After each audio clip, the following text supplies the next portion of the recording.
Some gifts are not meant to be opened, some secrets are not meant to be kept, and some truths, once buried, refuse to stay silent, clawing their way back to the surface with a quiet, relentless force that reshapes history itself. December 1873. The air hung heavy and damp over the Mississippi River Delta, a shroud of mist clinging to the ancient cypress trees and winding bayous. In the wealthy plantation districts, where the scars of war were still fresh, but the illusion of grandeur persisted, a transaction took place. It was a transaction whispered about in hushed tones, a dark echo of a past that many claimed was dead, yet still clung to the land like Spanish moss. Two girls, twins, barely 14 years old, their names and histories meticulously erased, were purchased at a private auction. They were not destined for labor in the fields, nor for domestic service in the grand house. No, their fate was far more sinister, wrapped in red velvet and presented as Christmas morning gifts for the Baron's two dissolute sons. What happened next was not a tale of supernatural intervention, nor a grand rebellion. It was a story woven from quiet observation, desperate courage, and an almost unbelievable act of defiance. What these two girls did in the spring of 1874 would not only unravel three families, but it would also expose a conspiracy of silence so deeply entrenched that it had become the very bedrock of the community. It would force an entire county to burn its records, relocate its courthouse, and collectively pretend a whole winter never happened. The Baron who bought them was never seen again, his legacy dissolving into rumor and speculation. His sons were found, yes, but what had been done to them, not physically but to their very essence, was something no one could explain, something that defied the crude justice of the era. And the twins? They vanished, not into thin air, but into a network so vast, so meticulously hidden, that even today, historians refuse to discuss it on record, fearing the implications of its true reach. Before we delve deeper into the chilling account of the Baron and the twin girls who irrevocably altered the course of St. Helena Parish, I urge you to consider the weight of forgotten histories. If you are drawn to the darkest corners of American history, the stories they deliberately omit from textbooks, the events they desperately tried to erase, then I ask you to subscribe to this channel and hit that notification bell, and tell me in the comments below what state are you listening from. Because this story, though rooted in the Louisiana Delta, touches more places, more lives, than you might ever imagine. Now, let us journey back to a time when the law was a malleable suggestion, when power was measured not just in acres of land, but in the lives that toiled upon it, and when two children, innocent and unknowing, were gift-wrapped like dolls, destined for a fate that would either break them or forge them into something unbreakable. The parish of St. Helena, Louisiana, in the winter of 1873, was a place suspended in a perpetual twilight, caught precariously between the brutal realities of a war recently concluded and the uncertain dawn of a new, grudgingly accepted freedom. 8 years had passed since the cannons fell silent, since the Emancipation Proclamation had theoretically shattered the chains of bondage. Yet, Reconstruction rather than healing had only deepened the festering wounds of the South, twisting old injustices into new, insidious forms. The grand plantations, monuments to a bygone era of cotton kings and human chattel, still stood. Their white columns, often chipped and peeling, gleamed defiantly in the weak winter sun, casting long, skeletal shadows across fields that stretched to the horizon. But the labor that sustained them had changed, at least on paper. The fields were now worked by men and women who were legally free, yes, but practically enslaved by a system of debt and fear. Sharecropping had replaced the auction block, but the chains were simply made of invisible contracts, exorbitant interest rates, and the constant threat of eviction rather than cold, hard iron. The illusion of freedom was a cruel mirage, shimmering just out of reach. Greensburg, the parish seat, was a small, dusty town, its population barely 800 souls. Yet it was the nerve center of St. Helena. It housed the courthouse, a squat brick building with a perpetually leaking roof, the land office, where every deed and mortgage was meticulously recorded, and the only bank for 30 miles. Its vault a silent testament to the wealth concentrated in a few powerful hands. Greensburg was a town built on paper, on records, deeds, contracts, mortgages, titles, and the occasional bill of sale for livestock or equipment. Everything was written down, everything was filed, and in 1873, those records were more valuable than gold, for they determined who owned what, and more critically, who owned whom, even if the language had shifted from slave to debtor or tenant. The power of the written word, even when twisted, was absolute. At the very apex of this fragile, simmering world sat a man the locals, with a mixture of deference and disdain, simply called the Baron. His real name was Lucien Devereux, though no one dared utter it in his presence without the honorific. He was not nobility by blood, not by any European standard, but he carried himself with an air of inherited superiority, as if the very land bowed to his will. Tall, with a shock of silver hair that seemed to catch the light even in dim rooms, and a voice like distant thunder rumbling across the delta, Devereux was a force of nature. He owned 4,000 acres of prime delta land, rich and fertile, and controlled the labor of over 200 people. Technically, they were sharecroppers. Technically, they were free. But Devereux held their debts, their contracts, their very livelihoods, and the futures of their children in a thick, leather-bound ledger he kept locked in his study, a ledger more powerful than any law. His word was law, his ledger scripture. He had 2 sons, heirs to his name and his dominion, but not to his cunning or his formidable will. The elder Henri was 22, a man already hollowed out by idleness and an inherited cruelty. He possessed his father's imposing height, but none of his calculated presence. Henri spent his days riding the property line on a magnificent black stallion, a rifle slung across his back, enforcing boundaries no one dared cross. He had cultivated a reputation for meanness, a chilling, quiet malevolence that didn't need to raise its voice to instill terror.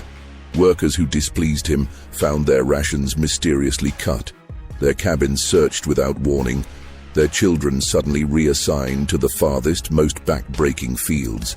His cruelty was a slow, methodical burn, designed to break spirits rather than bodies. The younger son, Julien, was 19 and if possible even worse.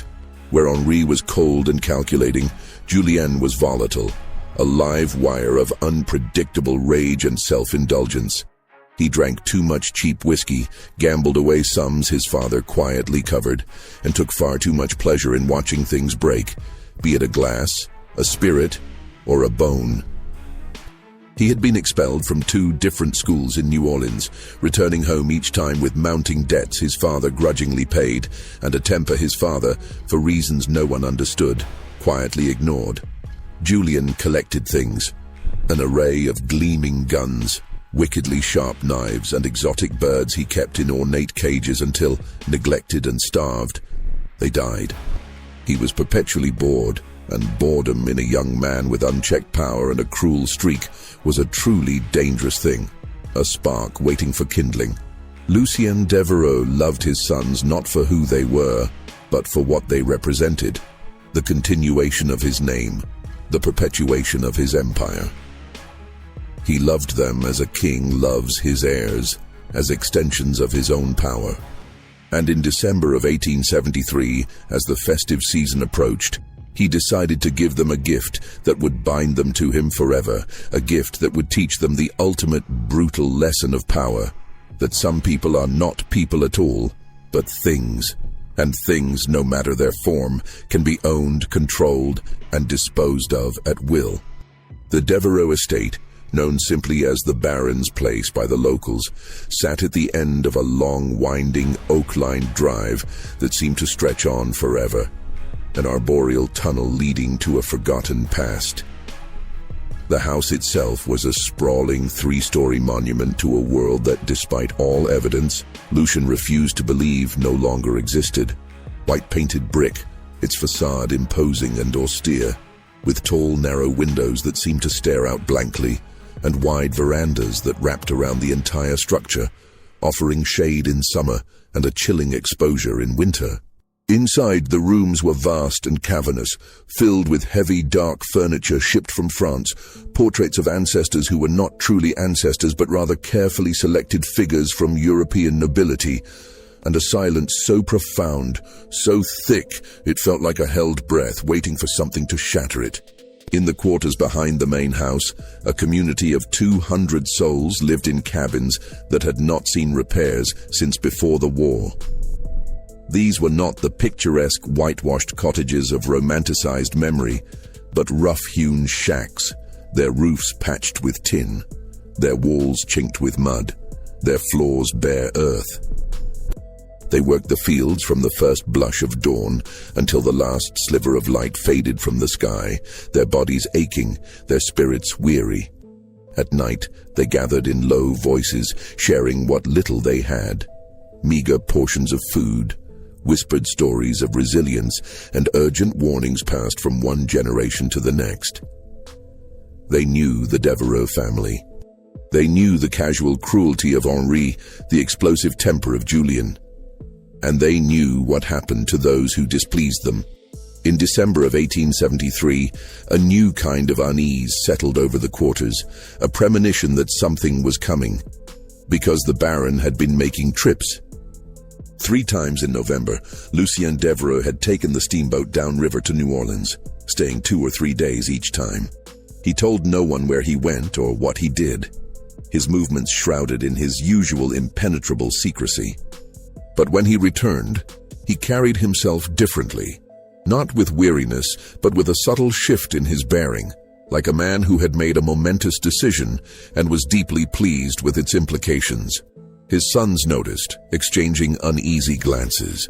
The workers noticed, their eyes tracking his movements with a silent, collective apprehension. And in a place like St. Helena Parish, where every gesture, every nuance, every secret trip held profound meaning, that kind of secrecy meant something ominous was brewing. On December 18, 1873, Lucien Devereux made his final decisive trip to New Orleans. He returned on December 23rd, 2 days before Christmas, the air thick with anticipation and a biting chill. And he was not alone.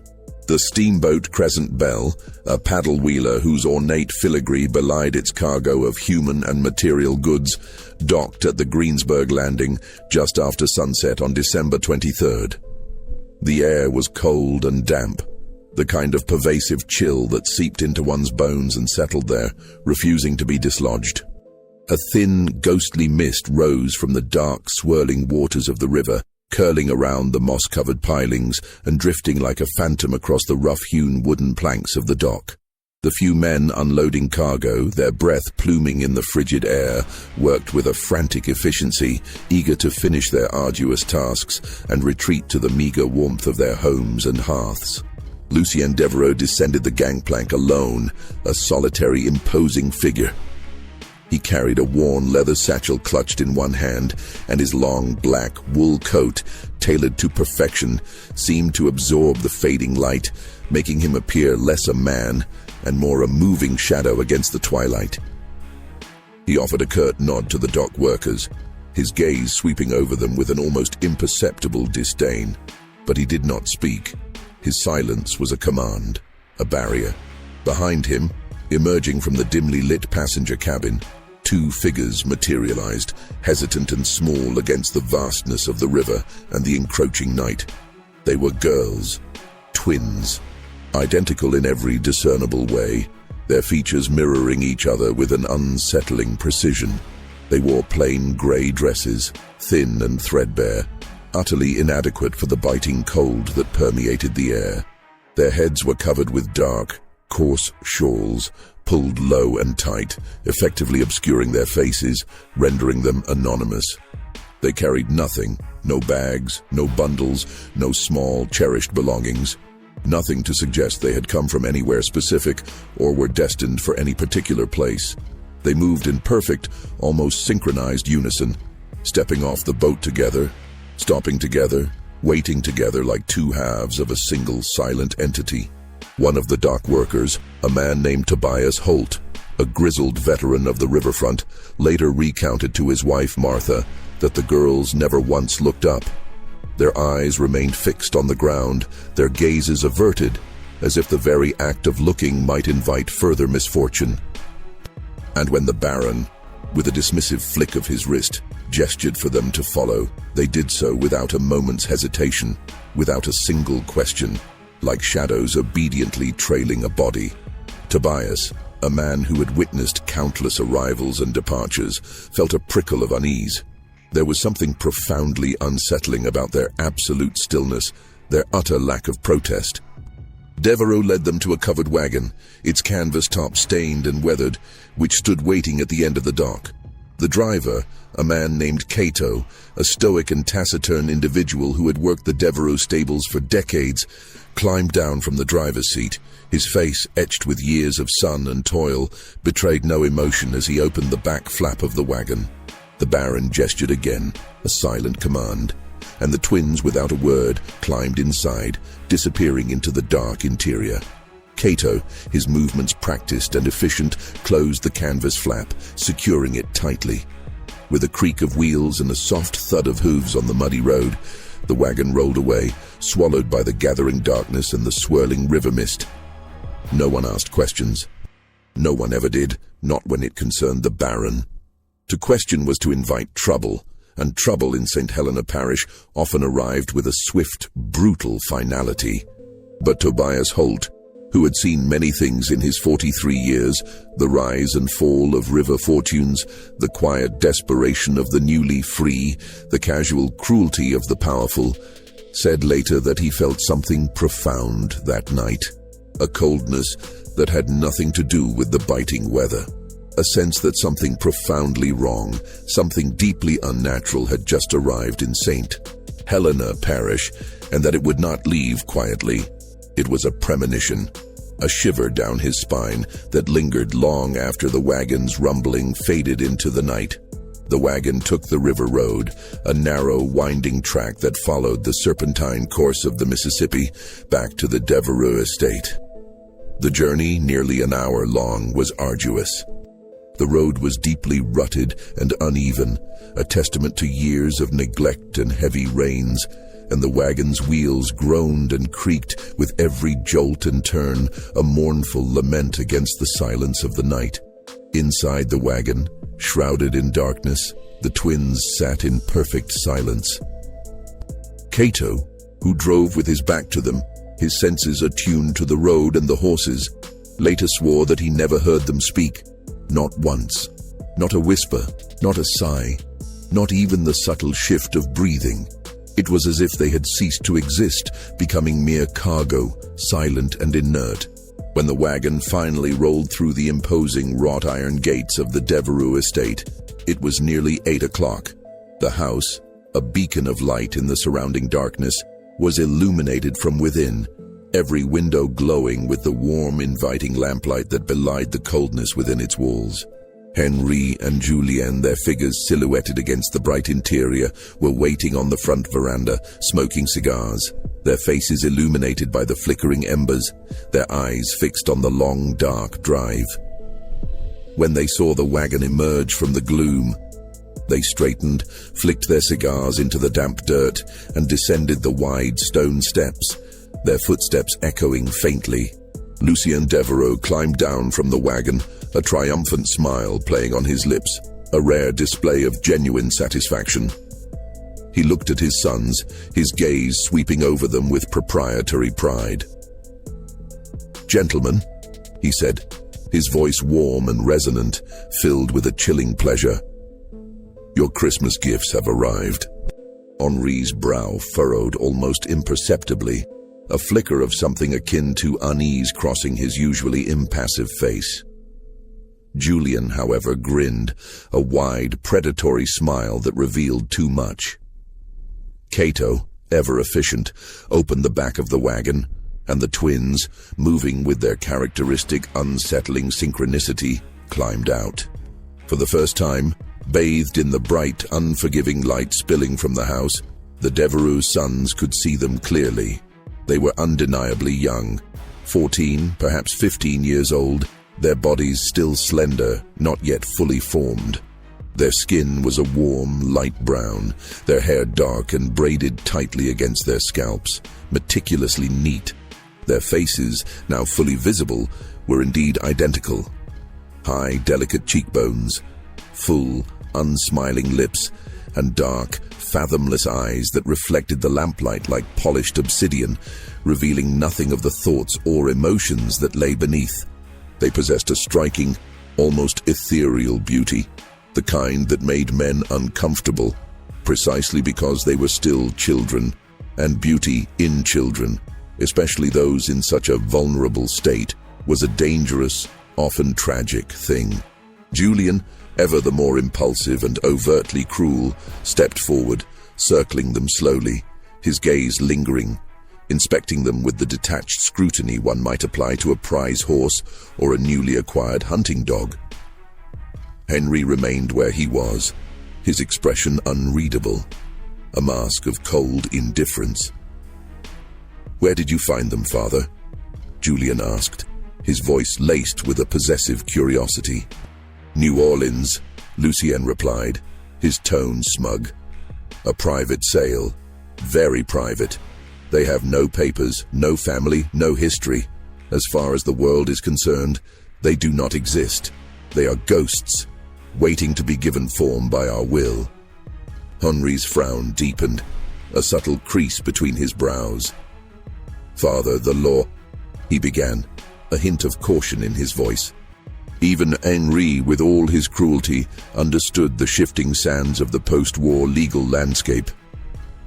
"The law," Lucien interrupted, his voice cutting, dismissive, "is what we say it is, Henri, and I say these girls are property. My property, and now by extension yours. A gift, a lesson, a tool." He gestured to the twins, a sweeping, proprietary motion. "They will serve you. They will obey you. They will do whatever you ask, without question, without complaint.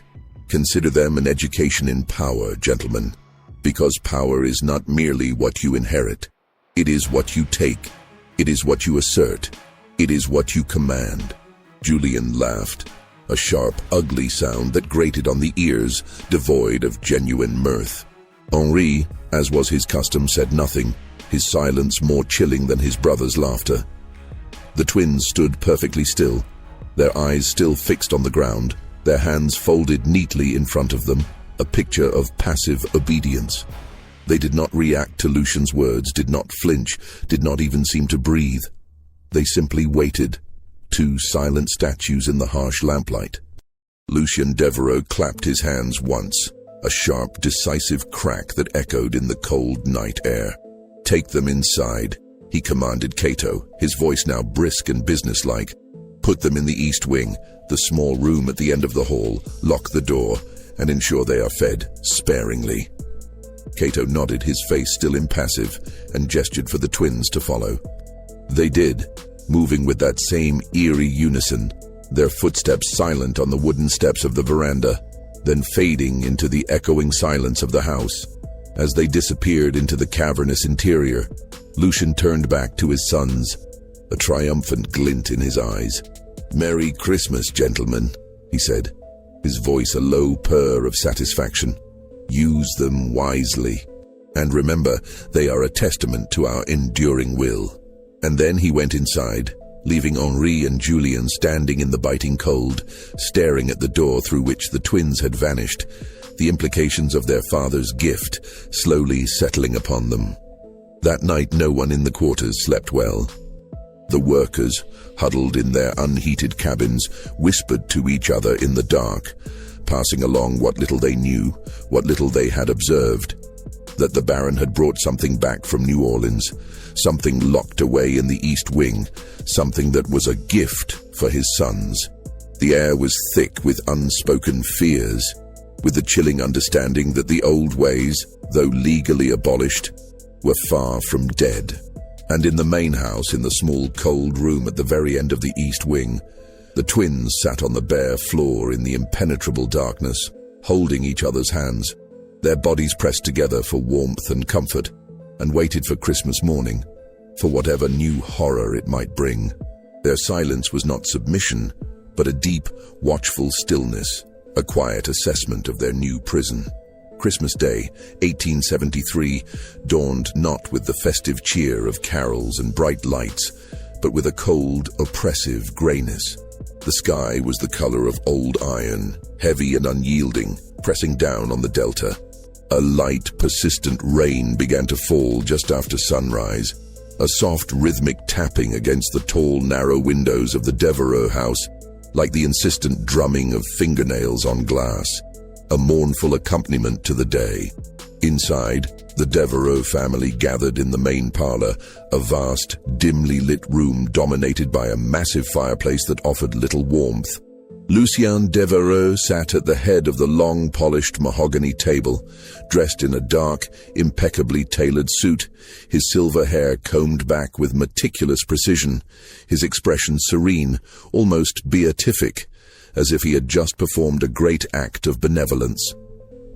Henri and Julien sat on either side of him, both unusually quiet, their usual boisterousness subdued by their father's imposing presence and the unspoken weight of the previous night's arrival. The table was set with the finest imported china, delicate porcelain adorned with intricate patterns and gleaming crystal goblets that caught the meager light.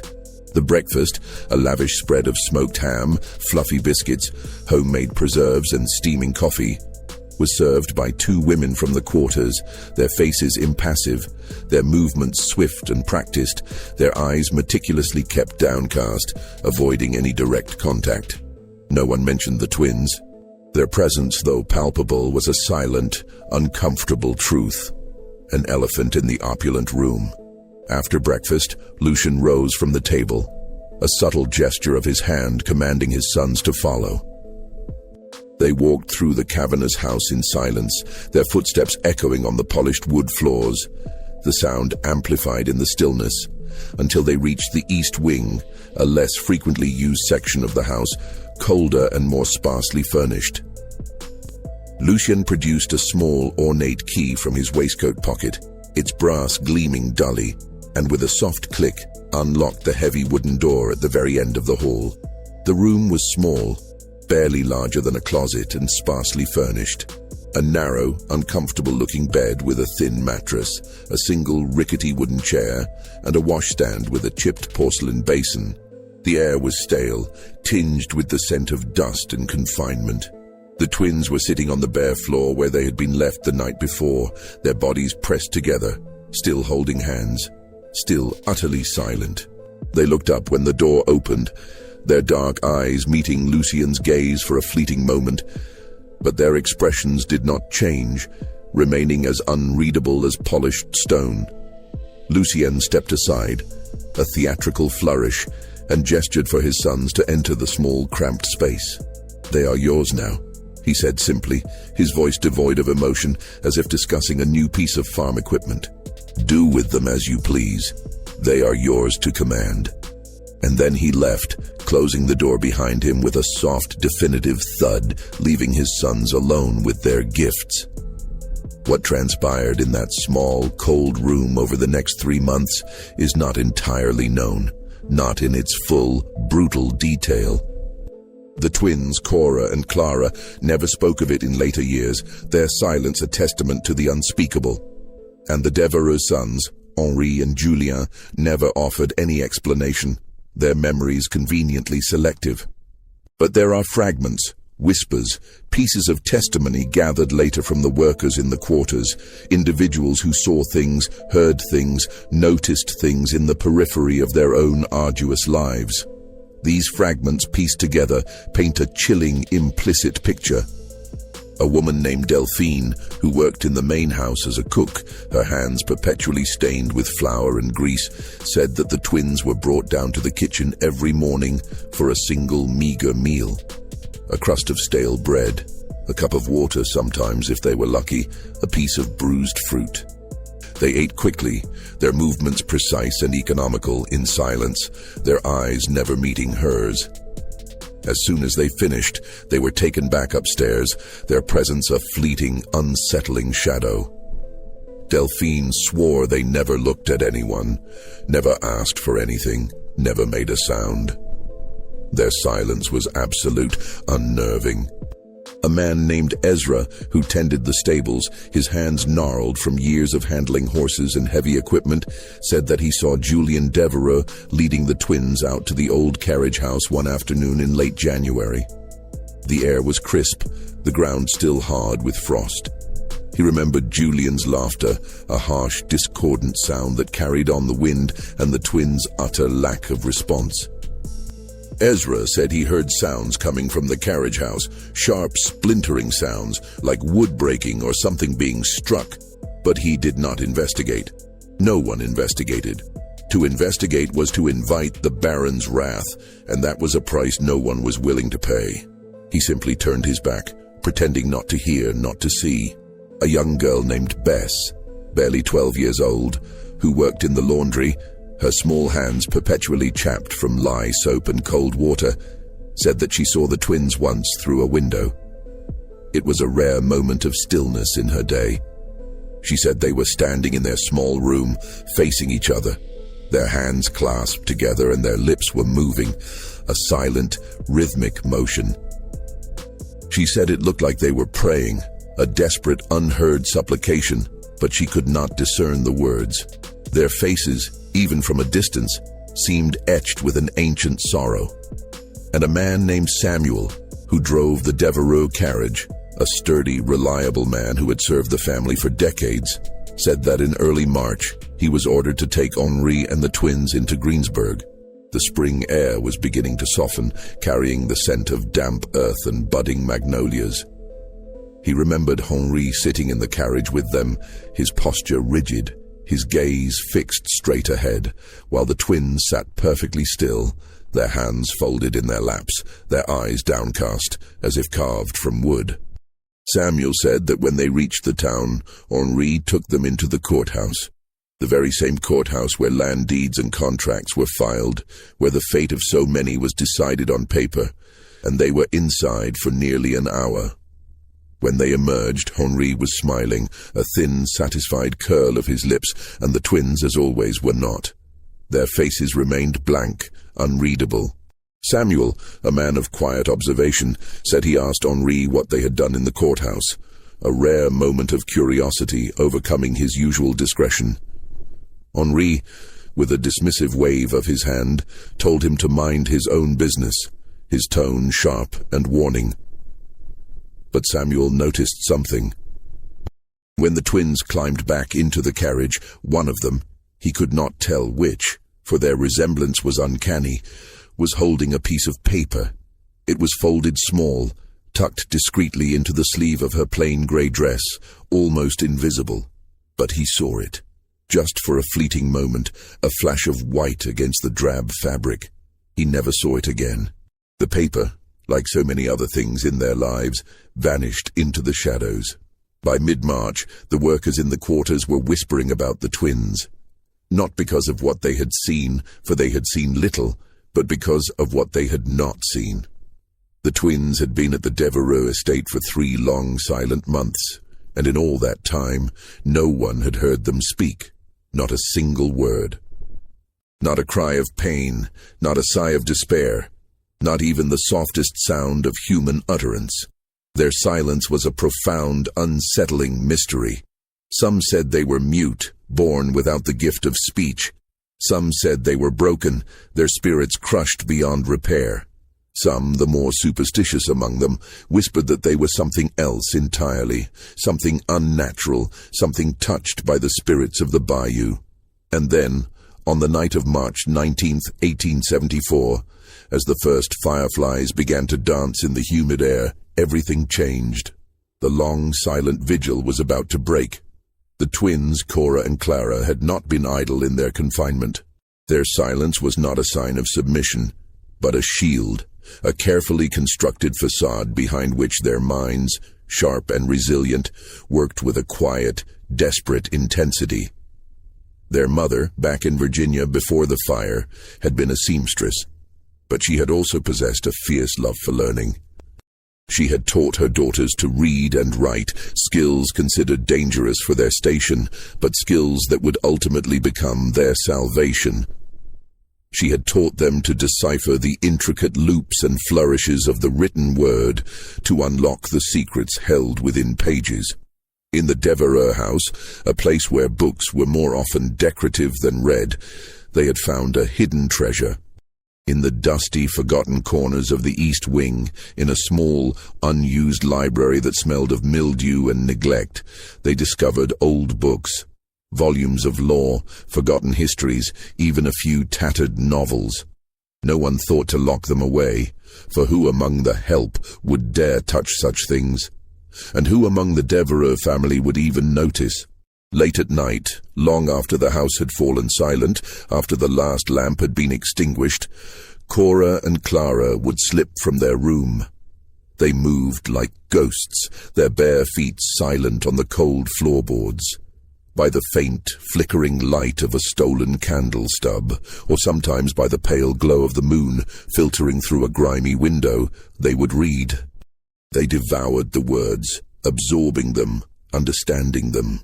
They learned about the law, about contracts, about property and ownership, and most crucially, about the chaotic, often contradictory legal landscape of Reconstruction. They learned that even in a system designed to oppress, there were loopholes, cracks in the facade, if one knew where to look. They learned about the courthouse in Greensburg, about the ledgers, the filings, the official stamps that transformed mere words into undeniable truth.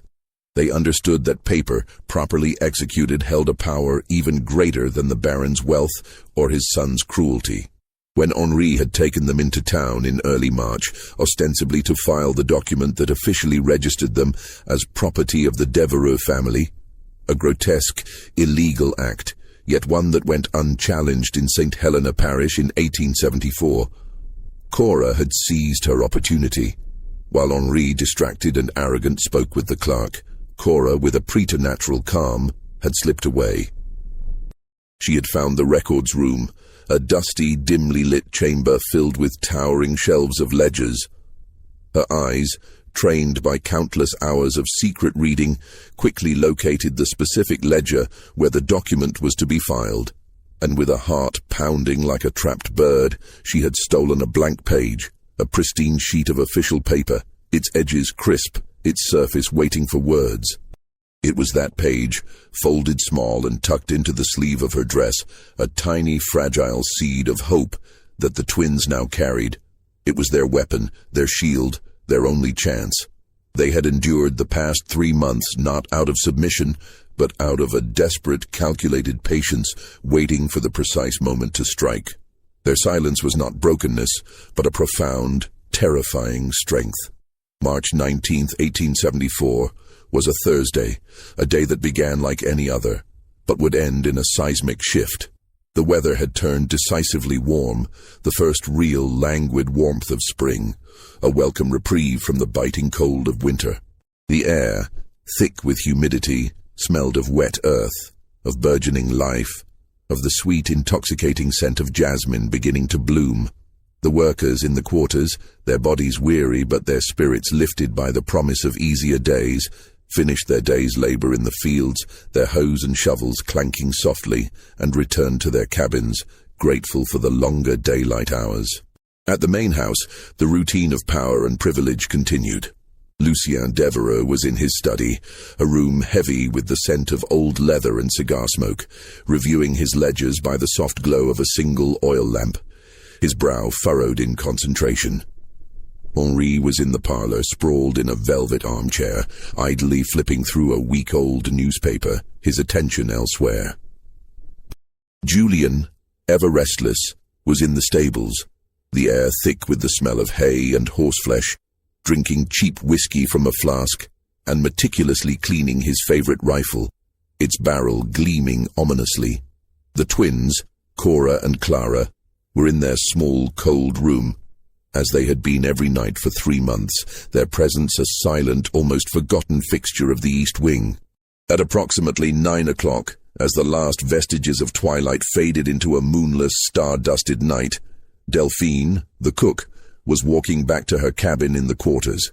Her day was done, her feet aching, her mind already anticipating the brief respite of sleep. As she passed the main house, her gaze, habitually scanning for any sign of trouble or unusual activity, drifted towards the east wing, and then she stopped, her breath catching in her throat, a sudden cold knot forming in her stomach. The east wing window, the window of the twins' room, was open. This was profoundly unusual.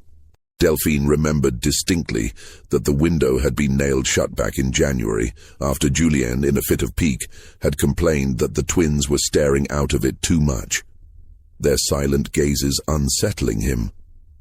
Delphine herself had seen the nails, long and thick, driven deep into the wooden frame, securing it with an almost brutal finality.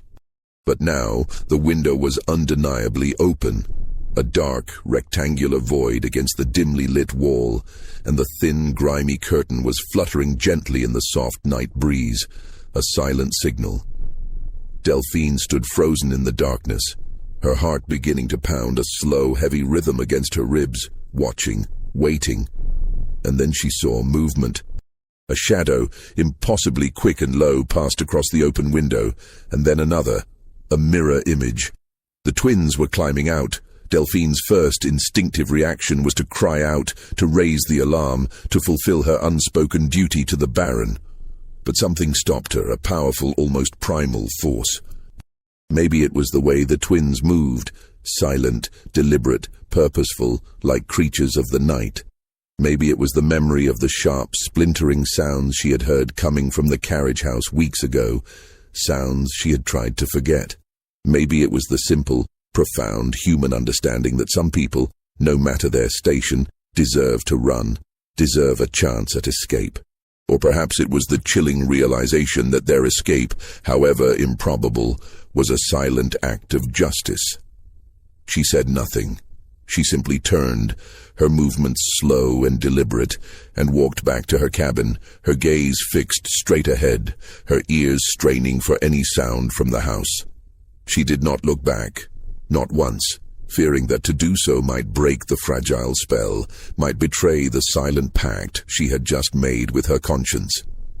The twins dropped from the window onto the soft, damp ground below, landing with a practiced grace that spoke of careful preparation. They rolled, absorbing the impact, and came up running, their bare feet silent on the dew-kissed grass.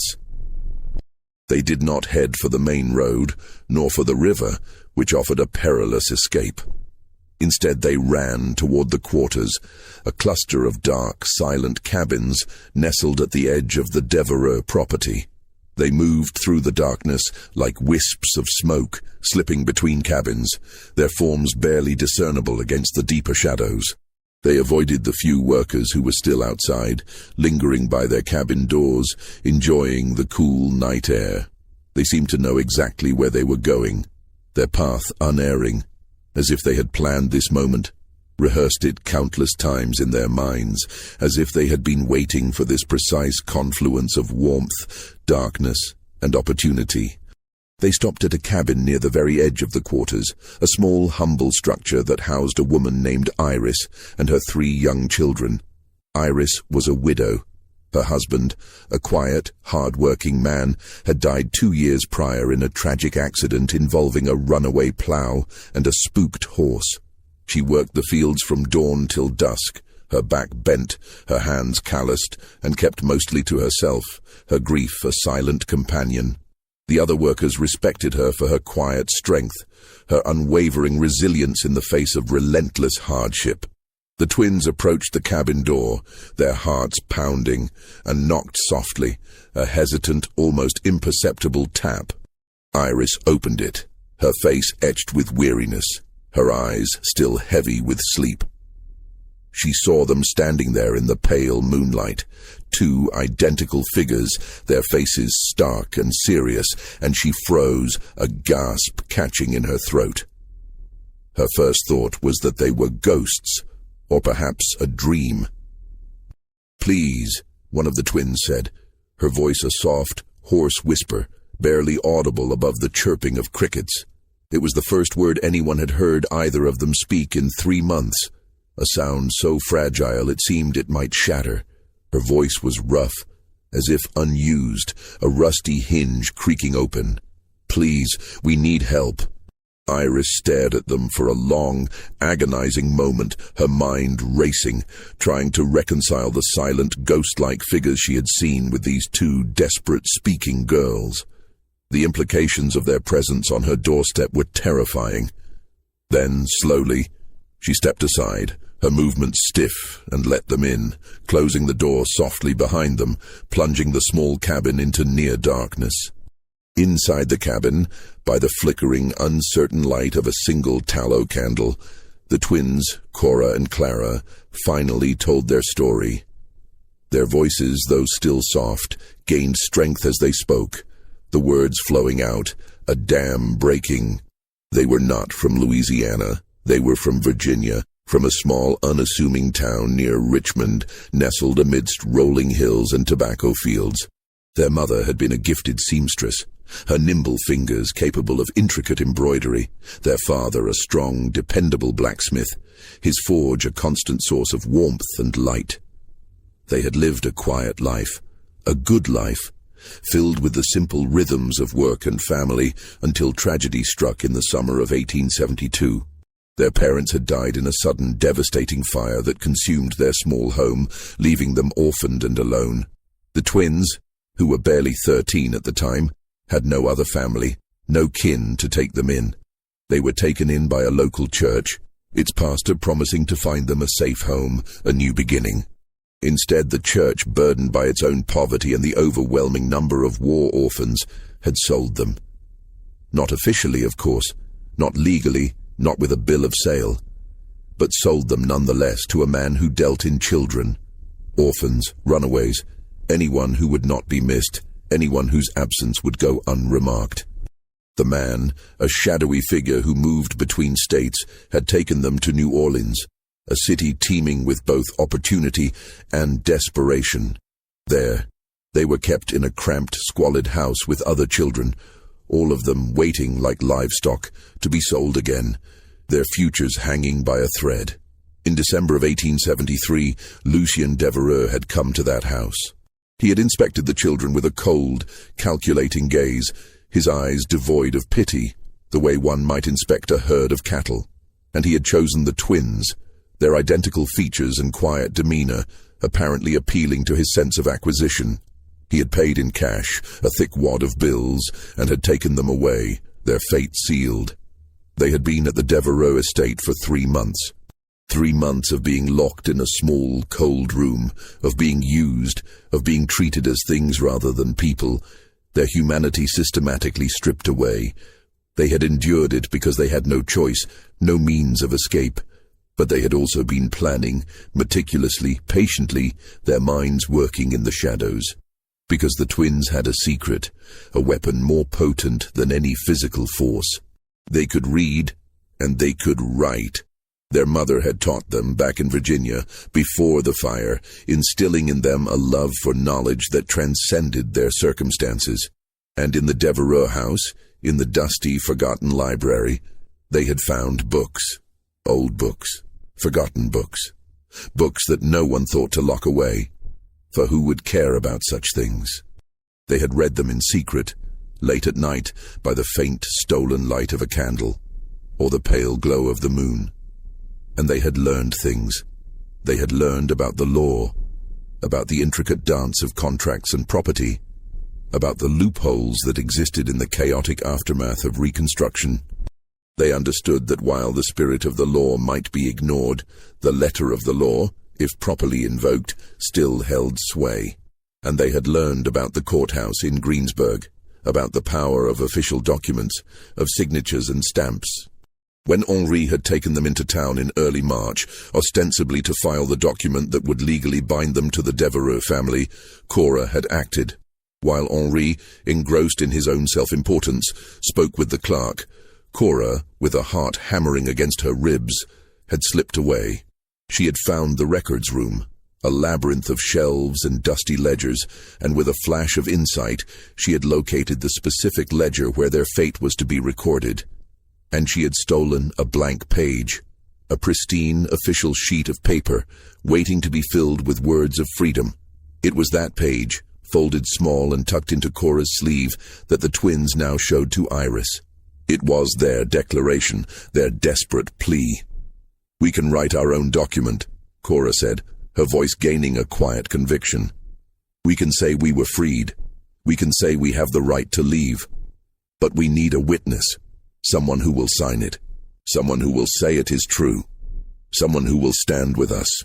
Iris looked at the blank paper, then at the twins, their faces earnest and determined in the candlelight, then back at the paper.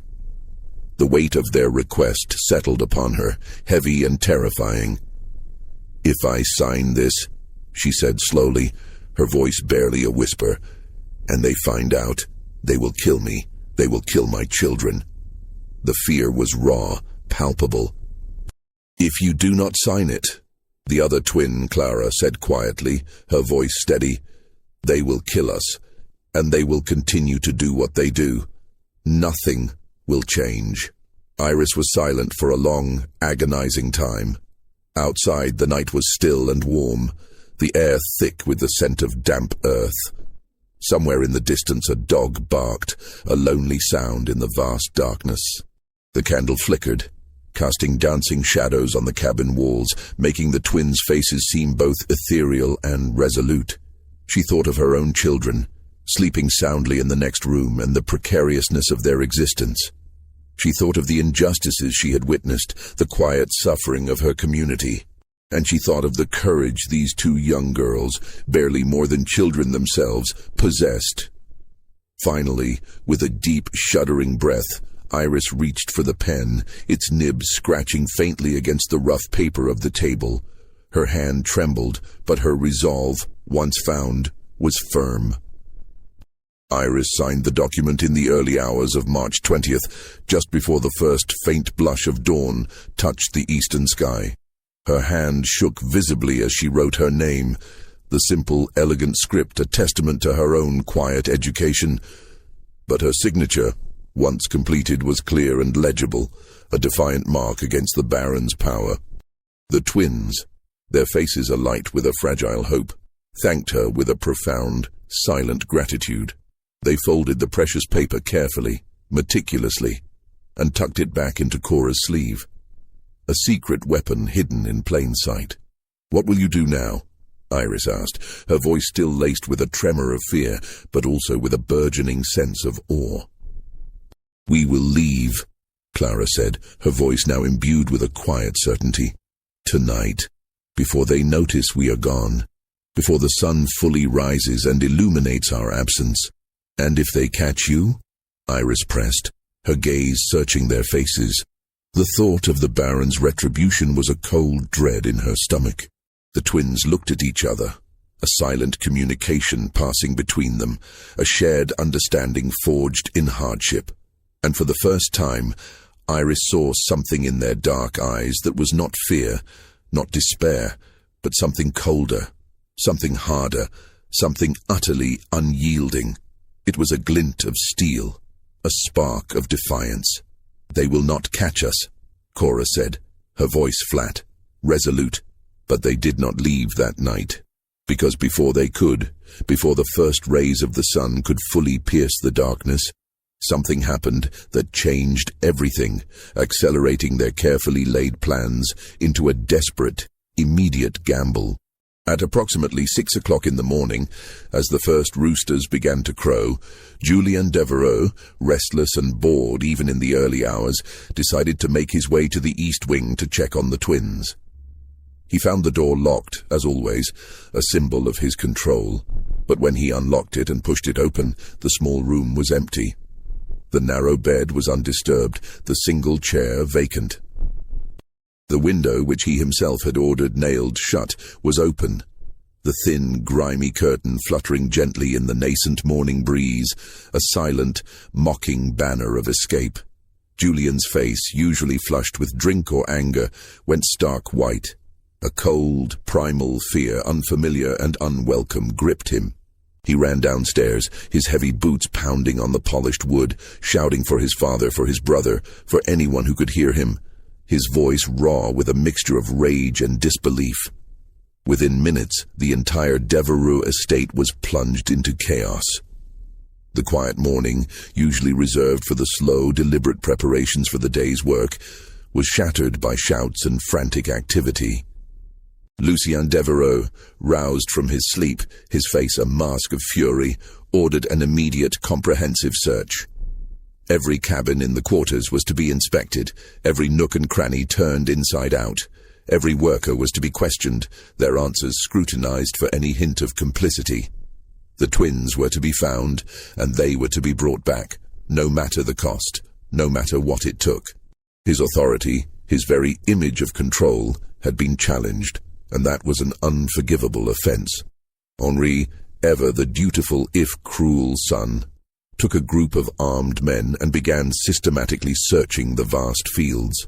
His eyes narrowed, his rifle held ready. Julien, his face still pale with shock and rage, took another group and scoured the dense woods along the river, his movements erratic, his temper simmering. Lucien himself, his silver hair disheveled, his eyes blazing, went directly to the quarters, moving from cabin to cabin. His presence a terrifying storm, demanding answers, his voice booming with barely contained wrath. The workers, roused from their sleep, stood silently, their faces impassive, their eyes carefully blank. They had seen nothing, heard nothing, knew nothing. Their collective ignorance was a shield, a silent act of resistance. Lucien's face grew darker with each denial, each blank stare, but he did not press them. Not yet. He knew the futility of brute force against a wall of silence, but his patience was wearing thin. By midday, the search had expanded beyond the Devereux property, radiating outwards like ripples in a pond. Riders were dispatched to neighboring plantations, to the small town of Greensburg, to the bustling river docks. A detailed description of the twins was circulated.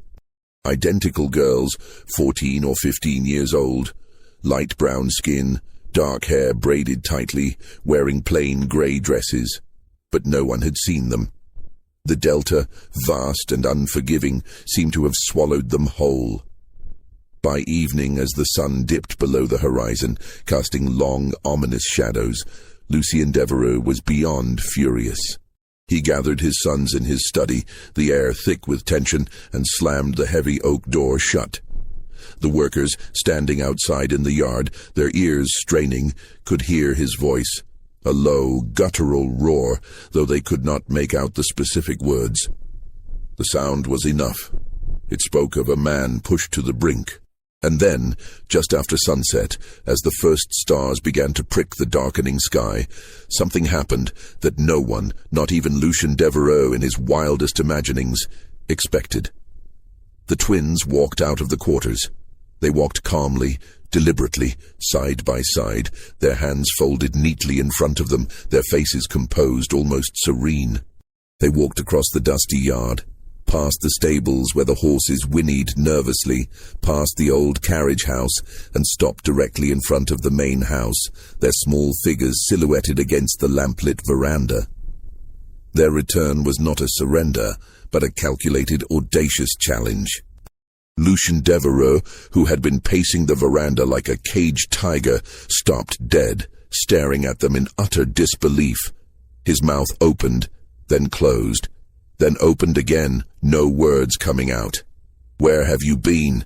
he finally demanded, his voice hoarse with a mixture of rage and shock. The question was less about their physical location and more about the audacity of their return. Cora, her movements slow and deliberate, reached into her sleeve and pulled out the folded document. It was the blank page, now filled with precise, elegant script, signed and witnessed. She held it up, extending it towards Lucien, so that he could see it clearly in the fading light. "We have been freed," she said, her voice calm, steady, without a trace of fear. A stark contrast to the trembling whisper Iris had heard hours earlier. "This document says so. It is signed and witnessed. We are no longer your property, Baron Devereux." Lucien descended the steps slowly, his eyes fixed on the paper, his mind struggling to comprehend what he was seeing, what he was hearing. He took the document from Cora's outstretched hand, his fingers brushing hers, and unfolded it with a jerky, almost violent motion. His eyes scanned the words, his brow furrowing deeper with each line. For a long, agonizing moment, he said nothing, the silence punctuated only by the chirping of crickets and the distant croaking of frogs from the bayou. Then, a sound escaped his lips. It began as a low chuckle, then escalated into a harsh, bitter laugh, devoid of any genuine amusement. It was a cold, chilling sound, and it made the workers who were watching from the shadows of the quarters shiver, a collective ripple of unease passing through them. "This," Lucien said, holding up the paper, his hand trembling slightly, "is a forgery. A clumsy, pathetic forgery. Do you really think this will save you? Do you truly believe such a crude deception will stand against my word?" "It is not a forgery," Clara said, her voice equally calm, equally resolute. "It is a legal document. It was filed in the courthouse in Greensburg. It is on record. It is official." Lucien's mocking smile vanished, replaced by a look of stunned disbelief, then dawning horror. "What?" he whispered, the single word sharp, disbelieving. "We filed it this morning," Cora explained, her voice precise, almost pedagogical. "Before you woke up, before you knew we were gone. It is in the ledger now. It is official. It is the law." Lucien's face, which had been pale with shock, now flushed a deep, angry red. He crumpled the paper in his fist, crushing the words of freedom, and took a menacing step toward the twins, his eyes blazing with a dangerous fury. "You think you are clever?" he snarled, his voice low and dangerous, a predator's growl. "You think you can outsmart me, a Devereaux? But you are wrong. I will go to that courthouse and I will have that document removed. I will have it burned, erased from existence. And then I will bring you back here and I will make sure you never try this again. I will break you. You cannot remove it," Cora said, her voice unwavering, her gaze meeting his with an unnerving directness. "Because it is not the only copy." Lucien froze, his menacing stride halted mid-step. The air crackled with a sudden profound tension.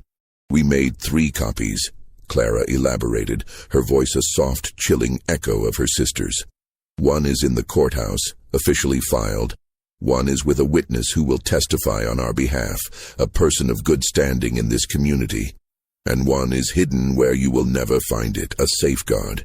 If anything happens to us, if we disappear, if we are harmed, all 3 copies will be made public. And everyone will know what you did. Everyone will know that you bought us. Everyone will know that you kept us as slaves 9 years after slavery was abolished. Your name, Baron Devereaux, will be synonymous with shame." Lucien stared at them, his jaw working, a muscle twitching violently in his cheek. His hands, still clenched into fists, trembled with suppressed rage. The audacity, the sheer, unimaginable defiance of these 2 girls was a blow to his very core. "Who is the witness?" he demanded, his voice barely a whisper laced with a desperate, chilling threat. The twins said nothing, their silence now a powerful weapon. "Who is the witness?" Lucien roared, his voice echoing across the silent yard, shattering the fragile peace of the evening. And then, from the shadows of the quarters, a voice spoke. It was a woman's voice, trembling slightly but clear and resolute, cutting through the tension like a knife. "I am." Iris stepped forward, out of the deep shadows cast by the cabins, into the pale lamplight spilling from the main house. Her figure was small, but her presence in that moment was immense. She was trembling, yes, but her gaze, fixed on Lucien Devereaux, was steady, unwavering. "I signed the document," she said, her voice gaining strength with each word. "I am the witness, and I will testify to its truth." Lucien turned to her, his eyes blazing with a renewed, terrifying fury. For a moment the workers watching from the quarters thought he might strike her, might unleash his full, unbridled wrath upon this brave, defiant woman. But he did not. Instead, a slow, chilling smile spread across his face, that same cold, bitter smile that had sent shivers down Tobias Holt's spine. "Then you will hang with them," he said, his voice a low, venomous promise. "All of you. You will all pay for this insolence." What happened next is a matter of public record, though the records themselves, as is often the case in such volatile times, are incomplete, fragmented, and deliberately obscured. The official narratives often omit the inconvenient truths, the uncomfortable details that challenge the established order. On the crisp, cool morning of March 21st, 1874, the air still carrying the scent of damp earth and the faint promise of spring, Lucien Devereux rode into Greensburg. He was not alone. His sons, Henri and Julien, rode beside him, their faces grim, their expressions a mixture of anger and apprehension. Behind them, 3 armed men, hardened overseers from the Devereux estate, rode with rifles slung across their saddles, their presence a clear, unspoken threat. The small cavalcade moved with a grim determination, kicking up dust on the main street, drawing the wary glances of the few townspeople already stirring. Lucien went directly to the courthouse, its brick facade looking particularly imposing in the morning light. He strode inside, his heavy boots echoing on the wooden floor, his presence filling the quiet space with an almost palpable menace. He demanded to see the ledger where property documents were filed, his voice booming, echoing off the high ceilings. The clerk, a nervous young man named Thomas Whitley, barely out of his teens, his spectacles perched precariously on his nose, emerged from a back office. His hands trembled slightly as he retrieved the massive leather-bound ledger from its shelf, its pages thick with the history of land and ownership in St. Helena Parish. He placed it on the counter, its weight thudding softly, and opened it to the most recent entries, his eyes darting nervously between the Baron and the open page. There, dated March 20th, 1874, in clear, precise script, was a document. It stated unequivocally that 2 girls, Cora and Clara, formerly held by Lucien Devereux, had been legally freed and were no longer subject to any claim of ownership, their freedom now enshrined in the very records that had once sought to bind them. The document was signed by Iris, listed prominently as a witness, her signature clear and resolute. And, crucially, it was countersigned by a justice of the peace named Albert Finch, his official stamp lending it undeniable legal weight. Lucien's eyes, narrowed to slits, devoured the words. His face, already flushed with anger, deepened to a dangerous purple. He slammed his fist on the counter, making Whitley jump. He demanded to see Finch, his voice a low growl. The clerk, stammering, explained that Finch had left town that very morning, heading north to Baton Rouge on urgent family business, and would not return for several days. A convenient or perhaps prescient absence. Lucien then demanded that the document be immediately removed, torn from the ledger, erased from existence. Whitley, his face pale, shook his head. He explained, his voice barely a whisper, that he did not have the authority to remove a legally filed document without a court order, a judge's explicit command. The ledger, once an entry was made, was sacrosanct. Lucien, his patience utterly exhausted, slammed his fist on the desk again, the sound echoing through the quiet courthouse. He told the terrified clerk that he would have the document removed, one way or another, with or without his cooperation. His eyes, burning with a cold fury, promised dire consequences. And then he left, his heavy footsteps thudding ominously, his sons and armed men following in his wake. But he did not go back to the estate. Instead, his rage still simmering, he went directly to the sheriff's office, a small, unassuming building across the dusty square. The sheriff of St. Helena Parish in 1874 was a man named Cyrus Tate. He was in his late 50s, a man whose face was a roadmap of hard living and difficult choices. A former Confederate officer, he had returned home after the war to find his world, his entire way of life, turned upside down. He did not like Reconstruction, did not like the new federal laws, did not like the idea that people he had once considered property were now, legally, his equals. He harbored a deep-seated resentment for the changes sweeping the South.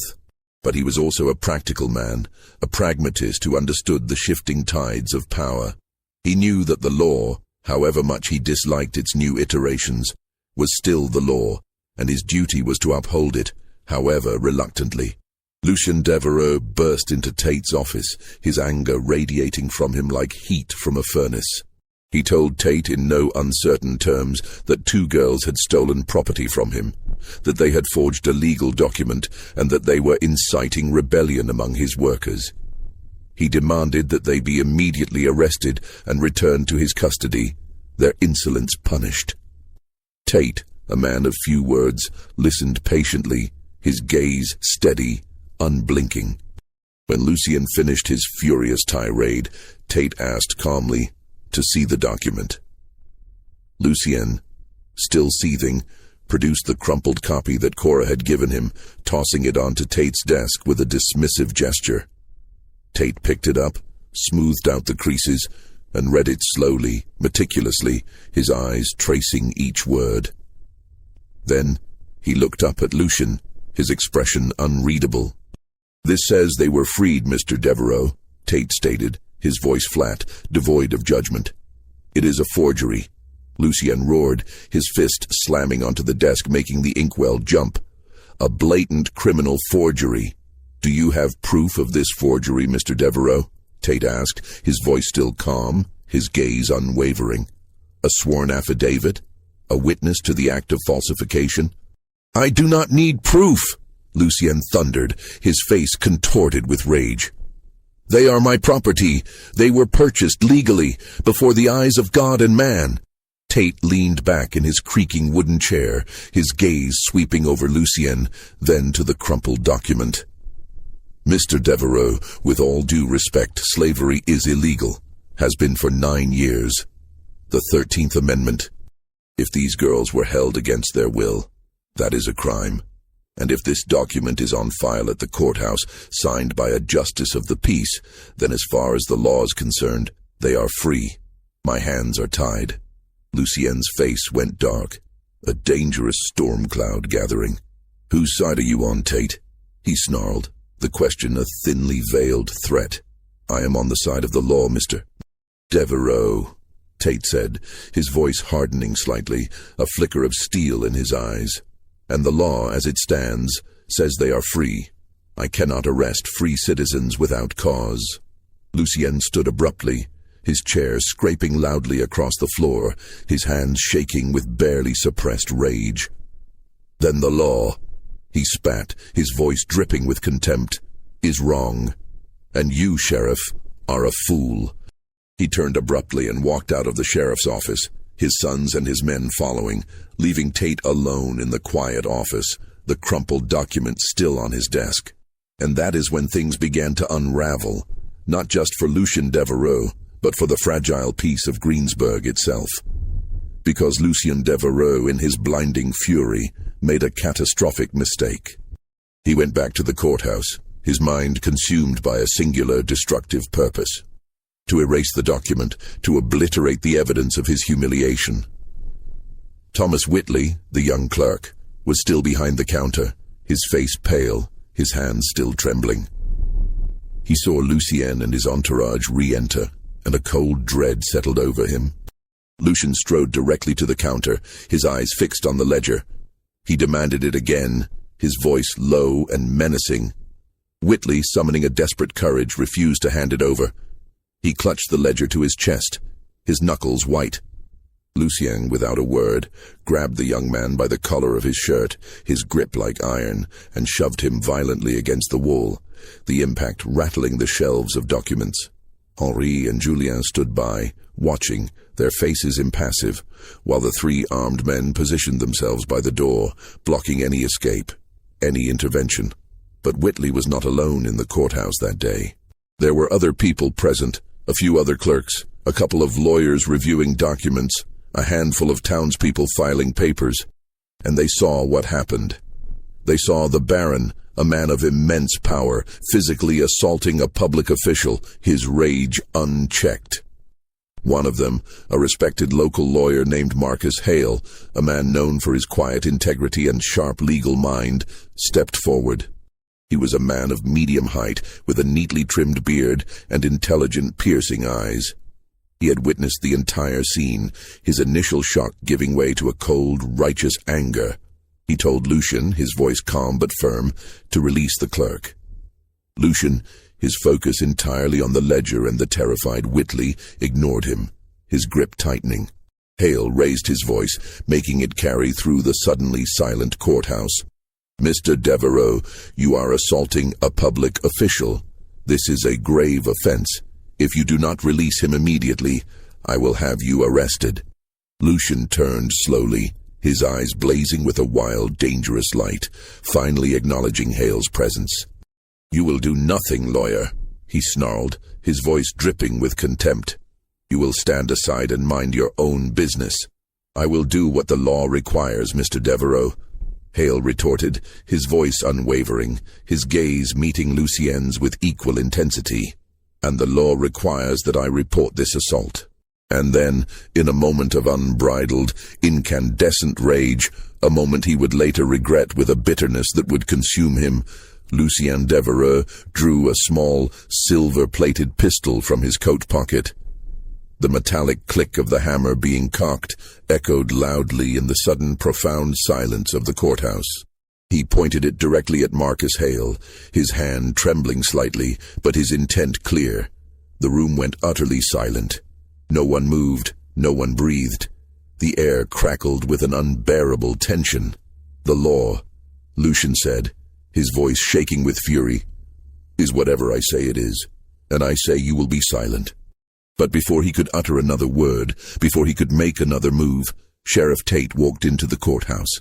He had heard the commotion from his office across the dusty street, the shouts, the thud of bodies, the sudden chilling silence. He had come to investigate, his hand already resting on the butt of his own revolver. When he saw Lucien Devereux, pistol drawn, pointed at a respected citizen, he drew his own weapon, its heavy weight familiar in his hand. "Put it down, Devereux," Tate said, his voice low, steady, and utterly devoid of negotiation. The authority in his voice was absolute. Lucian did not move, his eyes still fixed on Hale, his finger hovering near the trigger. "Put it down, or I will shoot you where you stand," Tate repeated, his voice now colder, sharper, a clear warning. "I will not hesitate." For a long, agonizing moment, no one breathed. The fate of Greensburg, perhaps even the parish, hung in the balance, suspended on the edge of a single violent act. And then, slowly, almost imperceptibly, Lucien lowered the gun. His shoulders slumped, the fight draining out of him, replaced by a dawning realization of the gravity of his actions. Tate walked forward, his movements deliberate, his eyes never leaving Lucian. He took the pistol from Lucian's hand, its cold metal heavy in his palm, and then with a swift, decisive motion, he placed Lucien Devereux under arrest. Henry and Julian, finally roused from their stunned silence, protested loudly, stepping forward, their faces contorted with outrage. The three armed men, their rifles now useless, moved towards Tate, their hands instinctively reaching for their weapons. But Tate, his gun still drawn, raised it slightly, his gaze sweeping over them, cold and uncompromising. He told them, his voice hard, that if they took one more step, if they made one more move, he would shoot them all. They stopped, their bravado evaporating in the face of Tate's unwavering resolve. Lucien Devereux, the Baron, the man who believed himself above all law, was taken to the parish jail, a small dank building behind the courthouse. He was held overnight, his fury slowly congealing into a bitter, impotent rage. The next morning, he was brought before Judge Horace Bellamy, a stern, unyielding man who had little patience for the arrogance of the planter class.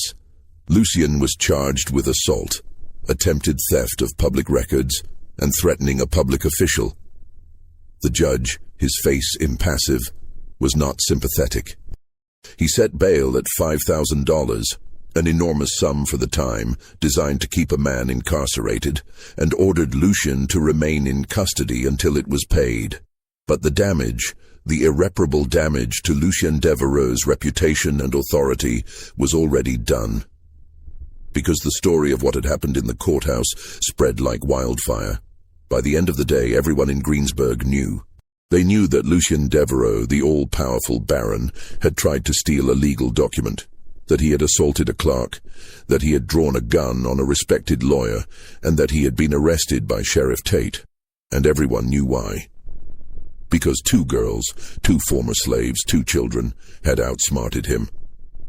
They had used his own system, his own laws against him, and in doing so, they had shattered his illusion of invincibility. The whispers in the quarters, the silent defiance, had finally found its voice, and it had brought down a titan. Lucien Devereux was eventually released from jail 3 days later, after his lawyers, working frantically, managed to arrange for the exorbitant bail to be posted. The sum, a significant portion of his liquid assets, was a bitter pill to swallow, a tangible cost of his humiliation. But by then, the story had spread far beyond the dusty confines of Greensburg. Newspapers in Baton Rouge and New Orleans, eager for sensational headlines, picked it up, embellishing the details, painting Lucien as a caricature of the Old South's dying arrogance. Within a week, the tale of the Baron and the defiant twins was being discussed in parlors and saloons across Louisiana, a scandal that captivated and divided. The reaction was sharply divided, reflecting the deep fissures that still ran through post-Reconstruction society. Some people, mostly those who had staunchly supported the Confederacy, who resented the federal government's intervention, and who clung desperately to the old social order, saw Lucien as a victim of an unjust system. They argued that the twins had no right to file a legal document, that the whole affair was a farce orchestrated by carpetbaggers and radical Republicans, and that Lucien had been entirely within his rights to try to reclaim what was, in their eyes, rightfully his property. They saw his actions as a desperate defense of tradition, a last stand against an encroaching, unwelcome modernity. But others, including many who harbored no particular love for Reconstruction, but understood that the law, however imperfect, was now the reigning authority, saw Lucien as a criminal, plain and simple. He had held 2 girls as slaves, 9 years after slavery had been abolished, a blatant violation of federal law. He had assaulted a public official. He had threatened violence in a courthouse, a sacred space of justice.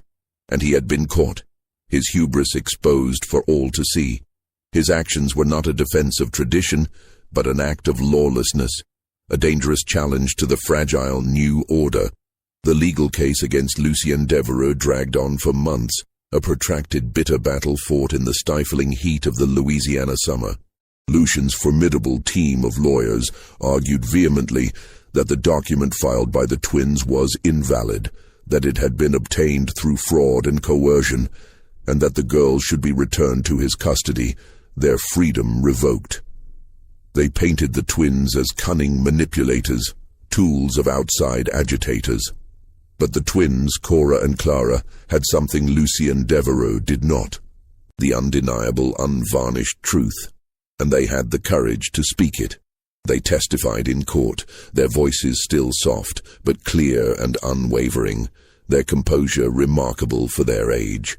They recounted with chilling precision how they had been taken from their home in Virginia, sold in the shadowy markets of New Orleans, and then kept as slaves by Lucien Devereux, their lives reduced to chattel.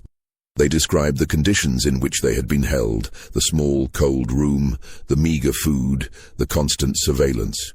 They spoke of the subtle cruelties, the dehumanization, the way they had been treated as property rather than people, their very humanity denied. Their testimony, delivered with quiet dignity, cut through the legal jargon and the lawyer's bluster, reaching the hearts of many in the courtroom. Iris testified as well, her presence a powerful symbol of community solidarity. She confirmed that she had witnessed the document, that she had heard the twins' story and that she believed them implicitly. Her quiet strength, her willingness to risk everything, lent immense credibility to their claims.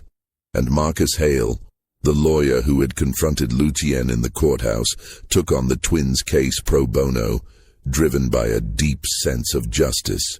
He argued passionately that the document was legal and binding, that the twins had every right to file it, and that Lucien Devereux had committed multiple egregious crimes in his desperate, violent attempt to reclaim them. He presented the case not just as a matter of property, but as a fundamental question of human rights and the rule of law in a changing South. In August of 1874, after weeks of testimony and deliberation, Judge Horace Bellamy delivered his verdict. His voice, usually dry and legalistic, carried a rare note of solemnity. He declared that the document was valid, that Cora and Clara were unequivocally free citizens of the United States, and that Lucien Devereux was guilty of assault, attempted theft of public records, and threatening a public official. Lucien was fined $2,000, a substantial sum, but a mere fraction of his wealth, and sentenced to 6 months in jail. The sentence was meant to be a deterrent, a public declaration that even the most powerful were not above the law. But Lucien Devereux never served the sentence. On the night of August 15, 1874, under the cover of a moonless sky, Lucien Devereux disappeared. He left his sprawling estate, left his sons, left everything he had built and coveted, and was never seen again. The circumstances of his vanishing were shrouded in mystery, fueling endless speculation. Some said he fled south, across the border to Mexico, seeking refuge from the law and his shattered reputation. Some whispered that he had sailed to Europe, to a continent where his barren title might hold more weight. Others, the more cynical, suggested he had taken his own life, unable to bear the shame and humiliation. No one knows for certain. His disappearance became a local legend, a cautionary tale whispered around campfires. Henri and Julien Devereux tried, in their own inept ways, to maintain the estate, to cling to the remnants of their father's empire. But without Lucien's iron will, his cunning, and his ruthless efficiency, they could not hold it together. Workers, emboldened by the twins' victory, began to leave, seeking better opportunities, or simply freedom from the Devereux name. Debts, long managed by Lucien's shrewd hand, piled up, overwhelming the feckless sons. Within 2 years, the once grand Devereux property, its fields overgrown, its house falling into disrepair, was sold at auction, its legacy dissolved into obscurity. Henri, his spirit broken, his cruelty now aimless, moved to the rough-and-tumble frontier of Texas and died in a drunken bar fight in 1879, a pathetic end to a life of privilege.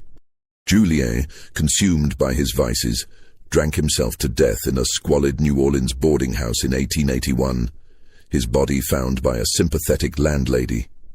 The Devereux name, once a symbol of immense power and fear in St. Helena Parish, faded into obscurity, becoming little more than a footnote in the parish's troubled history. As for the twins, Cora and Clara, they left St. Helena Parish in the fall of 1874, their departure quiet and unceremonious, a stark contrast to their dramatic arrival. Iris, the brave widow who had risked everything for them, went with them, along with her 3 children. They traveled north, a long, arduous journey, eventually settling in a small, Quaker-influenced town outside Philadelphia, Pennsylvania, a place far removed from the humid, oppressive Delta. There, in their new home, Cora and Clara opened a small school for freed children, a beacon of hope in a community eager for education.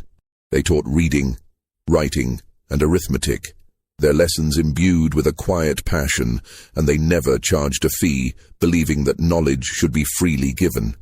They lived quietly, modestly, their lives dedicated to empowering others through the very tools that had secured their own freedom.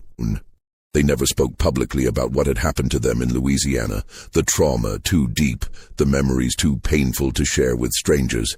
But they kept the document, the original, signed and witnessed, The blank page that had become their Declaration of Independence was carefully framed and hung on the wall of their small schoolhouse, a silent testament to their courage. And beneath it, in Cora's careful, elegant handwriting, was a single profound sentence. Some gifts are not meant to be kept. Iris lived with them until her death in 1891, a beloved matriarch, her quiet strength a constant presence.